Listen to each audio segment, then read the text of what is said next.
everyone, आज है 20 मई और आज की इस क्लास में हम डिस्कस करेंगे 20 मई से बनने वाले करंट अफेयर के सभी इंपॉर्टेंट क्वेश्चंस। प्रीवियस क्लास में हमने देखा था कि भारत नीदरलैंड द्विपक्षीय शिखर सम्मेलन के दौरान गुजरात के धौलेरा में सेमीकंडक्टर फैब स्थापित करने में सहयोग के लिए डच कंपनी एएसएमएल ने साझेदारी करी है टाटा इलेक्ट्रॉनिक्स के साथ। हाल ही में भारत का पहला समर्पित मानव हाथी संघर्ष अनुसंधान स्थापित किया जा रहा है झारखंड के पलामू टाइगर रिजर्व में। भारत और यूएई के बीच रणनीतिक पेट्रोलियम रिजर्व समझौते के तहत 30 मिलियन बैरल तेल स्टोर होगा यूएई के फुजैरा में, कर्नाटक के मैंगलोर में और आंध्र प्रदेश के विशाखापट्टनम में, साथ ही चंडीखोल ओडिशा में। समाचारों में रहा नागा टिटन चयाफुमेंसिस क्या है? तो ये एक जीवाश्म डायनासोर है जो कि दक्षिण पूर्व एशिया में पाया गया अब तक का सबसे बड़ा जीवाश्म डायनासोर है। डब्ल्यूएचओ ने इबोला वायरस के प्रकोप को मई 2026 में ग्लोबल हेल्थ इमरजेंसी घोषित किया। किस कंट्री में? कांगो लोकतांत्रिक गणराज्य और युगांडा में। विश्व दूर संचार दिवस 17 मई को मनाया जाता है और प्रधानमंत्री नरेंद्र मोदी जी को अभी हाल ही में स्वीडन ने अपने हाईएस्ट सिविलियन ऑनर से सम्मानित किया। कल गलती से मैंने स्पेन कह दिया था, लेकिन बाद में वो मैंने करेक्ट किया था कमेंट बॉक्स में। अंतरराष्ट्रीय संग्रहालय दिवस 18 मई को मनाया जाता है और संयुक्त राष्ट्र फोरम ऑन फॉरेस्ट का 21वां एडिशन आयोजित किया गया अमेरिका के न्यूयॉर्क में। एसएमई वाणिज्यिक सेमीकंडक्टर चिप उत्पादन इकाई स्थापित की गई राजस्थान में। दिल्ली में भारत की पहली हाइड्रोजन बस सर्विस की शुरुआत की गई और पेरिया सामी कुमारन यूके में भारत के अगले राजदूत उच्चायुक्त हाई कमीशन नियुक्त किए गए हैं। तो ये सभी क्वेश्चंस हम देख चुके हैं प्रीवियस क्लास में। शुरू करते हैं आज का हमारा पहला सवाल। हाल ही में चर्चे में रहा ऑपरेशन रिजपिल, ये किस सुरक्षा एजेंसी द्वारा चलाया गया महत्वपूर्ण अभियान है? तो आंसर इसका हो जाएगा नारकोटिक्स कंट्रोल ब्यूरो, एनसीबी के द्वारा ये महत्वपूर्ण अभियान है जो कि चलाया गया है, जिसका नाम है ऑपरेशन रिजपिल। अब इसके बारे में हम समझ लेते हैं। देखिए अभी क्या हुआ है कि नारकोटिक्स कंट्रोल ब्यूरो ने ऑपरेशन रिजपिल के तहत अंतरराष्ट्रीय सिंथेटिक ड्रग तस्करों के एक बहुत ही बड़े नेटवर्क का पर्दाफाश किया। और इस ऐतिहासिक ऑपरेशन की सबसे बड़ी और चौंकाने वाली बात यह थी कि इसमें भारत में पहली बार कैप्टागन नाम का एक बेहद ही खतरनाक सिंथेटिक नशीली दवा की भारी खेप पकड़ी गई है। इसे दुनिया भर में जिहादी ड्रग या गरीबों का कोकीन के नाम से भी जाना जाता है। अब ये जो नेटवर्क है जिसका पर्दाफाश हुआ है, या आप ये कह सकते हैं जिहादी ड्रग, इसकी तस्करी या ये पकड़ा कहां से गया है? देखिए जब्ती स्थल इसका है दिल्ली। दिल्ली से ये 31.5 किलोग्राम पकड़ा गया है और गुजरात के मुंद्रा पोर्ट से 196 किलोग्राम, लगभग 200 किलोग्राम ये पकड़ा गया है ना।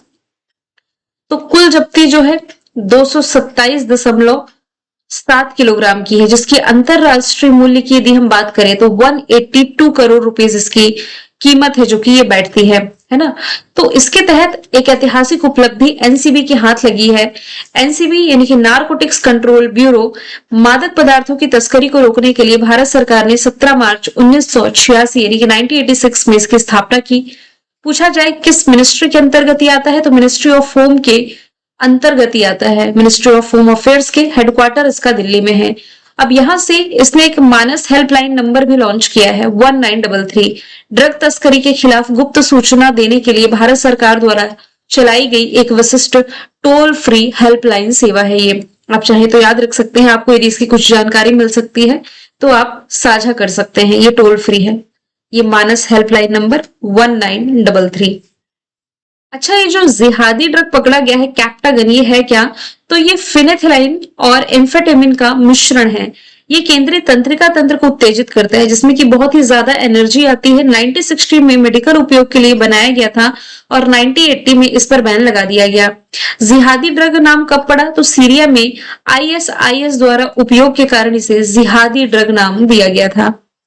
अगले सवाल की तरफ बढ़ते हैं। अच्छा, कुछ इंपॉर्टेंट ऑपरेशन पर नजर डालते हैं जो रिसेंटली चलाए गए हैं। भारतीय सेना के त्रिशक्ति कोर ने सिक्किम के उत्तरी सिक्किम के लाचेन क्षेत्र में ऑपरेशन हिम सेतु की शुरुआत करी थी। अमेरिका और इजराइल द्वारा संयुक्त रूप से चलाया गया एक ऑपरेशन है ऑपरेशन एपिक फ्यूरी। पाकिस्तान ने अफगानिस्तान के खिलाफ जो ऑपरेशन चलाया गजब लिल हक। इसके अलावा ऑपरेशन स्वदेश ये ईरान में चलाया गया। ऑपरेशन सिंधु ये ईरान और इजराइल के संघर्ष में अपने नागरिकों को ईरान से स्वदेश लाने के लिए भारत ने चलाया था। ऑपरेशन इंद्रावती हैती में, ऑपरेशन अजय इजराइल में, कावेरी सूडान में, ऑपरेशन गंगा और ब्रह्मा, देखिए एक गंगा ऑपरेशन यूक्रेन में चलाया गया, एक ऑपरेशन ब्रह्मा है वो म्यांमार में चलाया गया, ऑपरेशन राहत ये यमन में चलाया गया था। हाल ही में चर्चे में रहा अभय एआई आधारित हेल्प बॉट ये किस केंद्रीय जांच एजेंसी द्वारा साइबर धोखाधड़ी से निपटने के लिए लॉन्च किया गया? तो ये recently CBI central bureau of investigation के द्वारा रिसेंटली लॉन्च किया गया है। अब इसके बारे में हम समझते हैं। सीबीआई ने हाल ही में एआई आधारित तकनीक पर आधारित एक बेहद उपयोगी हेल्प बॉट लॉन्च किया है जिसका नाम अभय है। अभय की फुल फॉर्म बनती है AI based help bot for authentication of your notice, यानी कि ये देश का ऐसा पहला उन्नत डिजिटल प्लेटफॉर्म है जो रियल टाइम में आम नागरिकों को ये जांचने की सुविधा देता है कि उन्हें मिला जो कानूनी नोटिस है ये असली है या नकली, कहीं ये फर्जी तो नहीं। सीबीआई का फॉर्मेशन ईयर 1963, दिल्ली में हेडक्वार्टर है। प्रवीण सूद इसके अध्यक्ष हो जाएंगे। अगले सवाल की तरफ चलते हैं। किसने 32 बार माउंट एवरेस्ट पर चढ़ाई करने का विश्व रिकॉर्ड बनाया है?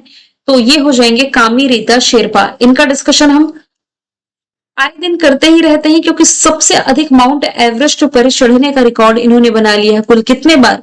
तो ये 32 बार। ये नेपाल से ही बिलोंग करते हैं। मई 2026 में उन्होंने अपनी 32वीं बार एवरेस्ट की चोटी को सफलतापूर्वक फतह कर अपना ही पुराना रिकॉर्ड तोड़ा है। ये पहली बार 1994 में इस पर्वत पर चढ़े थे और तब से लगातार पर्वतारोहियों का मार्गदर्शन कर रहे हैं। ज्योति रात्रि ये मध्य प्रदेश से बिलोंग करती हैं।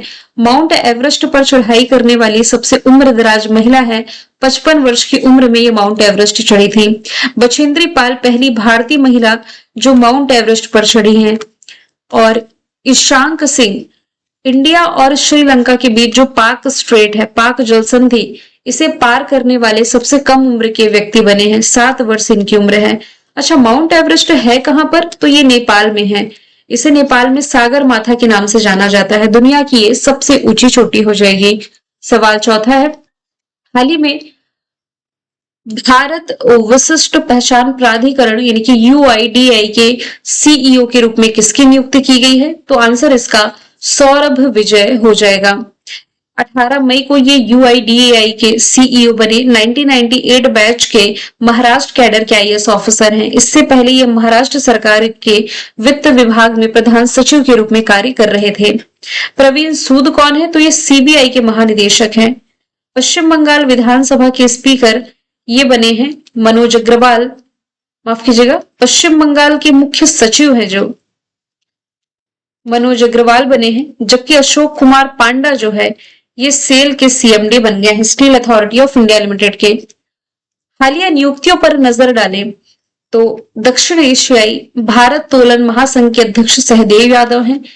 सीडीएस है एनएस राजा सुब्रमणी। इंडियन नेवी के प्रमुख कृष्णा स्वामीनाथन। सीबीएफसी के अध्यक्ष शेखर वेम्पति। एचएएल के सीएमडी रवि के। डीएमआईएल के संजय जमुआर। सूचना प्रसारण मंत्रालय के सचिव चंचल कुमार। नीति आयोग के सीईओ रिधि छिब्बर। एनसीबीसी की साध्वी निरंजन ज्योति। डीजीसीए के वीर विक्रम यादव। सेबी के पूर्णकालिक सदस्य के वेंकट रमना मूर्ति। सतर्कता आयुक्त Praveen Vashisht. Bill and Melinda Gates Foundation की नई India country director Archana Vyas. Press Club of India की पहली महिला अध्यक्ष संगीता बरुआ। मुख्य सूचना आयुक्त राजकुमार गोयल। सीबीआईसी के अध्यक्ष विवेक चतुर्वेदी। एफएसएसआई के सीईओ रजित पुन्हानी। बीएफआई के अध्यक्ष अजय सिंह और डिप्टी एनएसए हो जाएंगे अनीश दयाल सिंह।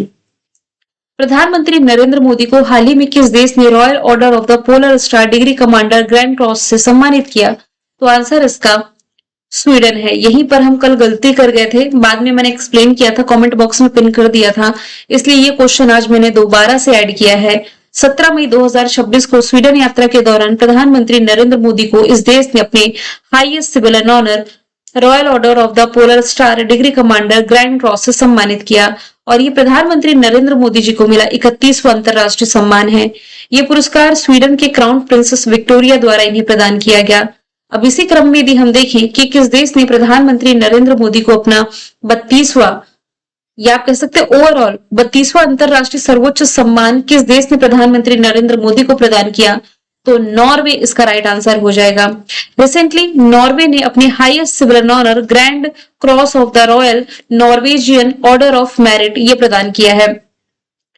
ये प्रधानमंत्री नरेंद्र मोदी को किसी भी देश द्वारा दिया गया 32वां अंतरराष्ट्रीय सम्मान है और इन्हें नॉर्वे की राजधानी ओस्लो में सम्मानित किया गया। अच्छा, इंटरनेट पर एक वीडियो काफी ज्यादा वायरल हो रहा है, पता नहीं आप लोगों ने देखा है या नहीं। प्रधानमंत्री नरेंद्र मोदी जी स्टेज पर खड़े हुए हैं, इनके सामने माइक भी है। नॉर्वे की एक पत्रकार है। इतना तो आप सभी को मालूम है कि प्रेस फ्रीडम इंडेक्स में नॉर्वे जो है ये 180 देशों की लिस्ट में टॉप पर है, यानी कि हर बार ही ये टॉप पर आता है। इंडिया की रैंकिंग जो है प्रेस फ्रीडम इंडेक्स में 157 रही है। अपने पड़ोसियों से भी बदतर स्थिति भारत की रही है। तो नॉर्वे की एक पत्रकार है, प्रधानमंत्री नरेंद्र मोदी जी से ये पूछती है कि आप मीडिया के सवालों के जवाब क्यों नहीं देते, आप कुछ कहते क्यों नहीं है। बावजूद उसके प्रधानमंत्री नरेंद्र मोदी एक शब्द बिना बोले ये स्टेज से उधर आते हैं, महिला पत्रकार के जवाब को इग्नोर करते हैं। पता नहीं आप लोगों ने देखा है वो क्लिप या नहीं देखा। ये हमारे देश को रिप्रेजेंट कर रहे हैं। 2014 से सत्ता में है। नीट पेपर लीक हुआ अभी रिसेंटली, कई स्टूडेंट ने इसमें आत्महत्या करी है। और क्या स्थिति है, जो 2 साल 2.5 साल मेहनत करके ये एग्जाम देता है, दिन और रात एक कर देता है, उसका मेंटल लेवल क्या होता है। तभी भी स्टूडेंट अपने आप को संभालते हुए एग्जाम में बैठता है, अपना सब कुछ न्यौछावर कर देता है कि मुझे ये एग्जाम क्लियर करना है।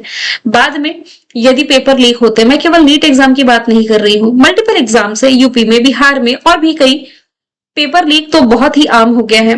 इसमें एक शब्द इन्होंने नहीं बोला। देखिए, मैं यहाँ पर किसी पार्टी को ना तो विरोध कर रही हूं ना तो सपोर्ट कर रही हूं।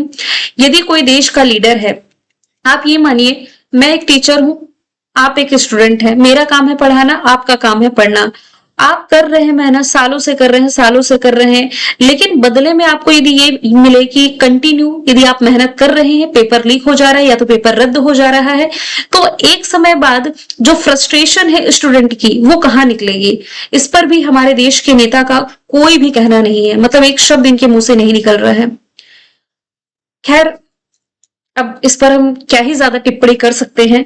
इंटरनेशनल लेवल पर इनसे जो सवाल पूछा गया कि आप प्रेस के या मीडिया के सवालों का जवाब क्यों नहीं देते हैं, तो इन्होंने कुछ नहीं कहा, क्योंकि जब से ये सत्ता में आए हैं एक भी बार मीडिया का सामना इन्होंने नहीं किया है।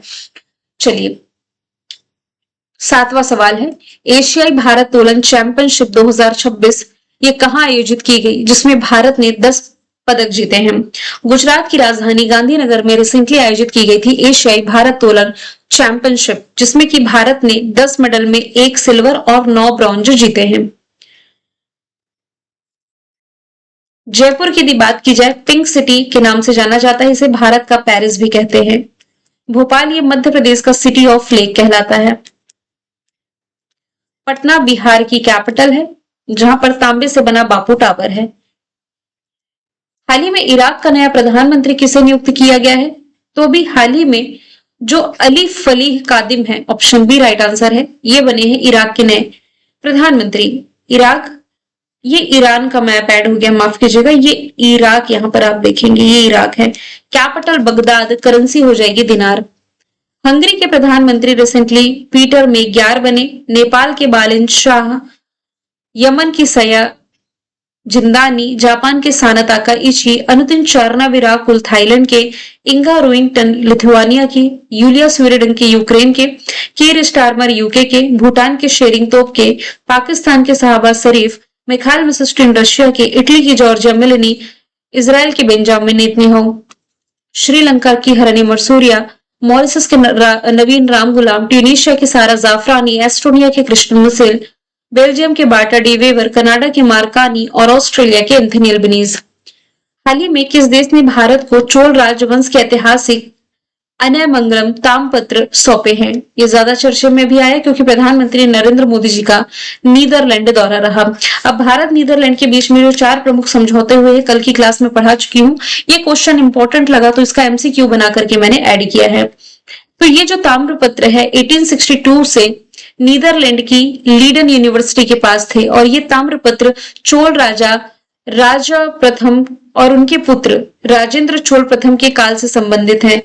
अब इसके लूट का क्या इतिहास है, तो ऐसा ये माना जाता है कि डच ईस्ट इंडिया कंपनी ने 1687 और 1700 के बीच नागपट्टिनम, कहा तमिलनाडु में, खुदाई के दौरान इन्हें अवैध रूप से निकाला था। और इसके बाद 18वीं सदी की शुरुआत में फ्लोरेंटियस कैंपर नामक जो डच मंत्री है, इसे नीदरलैंड ले लिया गया था। तो अब जब ये भारत में आएगा तो इसे आर्कियोलॉजी सर्वे ऑफ इंडिया संस्कृति मंत्रालय को सौंपे जाएंगे। उच्च रक्तचाप दिवस ये कब आयोजित किया जाता है, ये मनाया कब जाता है, मई महीने की 17 तारीख को। वर्ल्ड हाइपरटेंशन डे, इस बार की थीम है controlling hypertension together. High BP को साइलेंट किलर के रूप में भी जाना जाता है। भोजन में नमक के सेवन सीमित करने और फलों और सब्जियों के सेवन को बढ़ाने जैसे जीवन शैली में बदलाव के माध्यम से सामान्य आबादी की जो उचित रक्तचाप है ये बनाए रखने में बेहद ही फायदेमंद होगा। थीम यहाँ पर हिंदी में भी मैंने मेंशन करी, मिलकर हाइपरटेंशन का नियंत्रण रखना। 1 मई को international day of labour, Maharashtra Gujarat का स्थापना दिवस। 2 मई है ट्यूना डे। 3 मई वर्ल्ड प्रेस फ्रीडम डे। कोयला खनिक दिवस 4 मई। वर्ल्ड एथलेटिक्स डे 7 मई। वर्ल्ड थैलेसीमिया डे और रेड क्रॉस डे 8 मई है। राष्ट्रीय प्रौद्योगिकी दिवस 11 मई। 12 मई अंतरराष्ट्रीय नर्स दिवस। 13 मई माफ कीजिएगा डेंगू डे है 16 मई। 17 मई है विश्व दूरसंचार दिवस। 18 मई हो जाएगा इसमें international day of museum. Kerala Vidhansabha के स्पीकर कौन बने हैं, तो तिरुवंचूर राधाकृष्णन रिसेंटली केरला विधानसभा के स्पीकर है जो कि ये बन गए हैं। इसके अलावा सनी मूल उस्मान को डिप्टी स्पीकर बनाया गया है। तिरुवंचूर राधाकृष्णन केरला के एक भारतीय राष्ट्रीय कांग्रेस के नेता हैं और कोट्टायम क्षेत्र के अध्यक्ष हैं। मैंने कल आपसे पूछा था 95th नंबर का ला लीगा टूर्नामेंट कहाँ आयोजित किया गया, स्पेन में, जिसका खिताब बार्सिलोना ने जीता रियल मैड्रिड को हरा करके। आज का सवाल आपका है, भारत की पहली सेमी हाई स्पीड रेल परियोजना को कैबिनेट ने धोलेरा और किस शहर के बीच मंजूरी दी। आंसर इसका जो भी आप कमेंट बॉक्स में बताइए। मिलेंगे नेक्स्ट क्लास में। Thank you so much.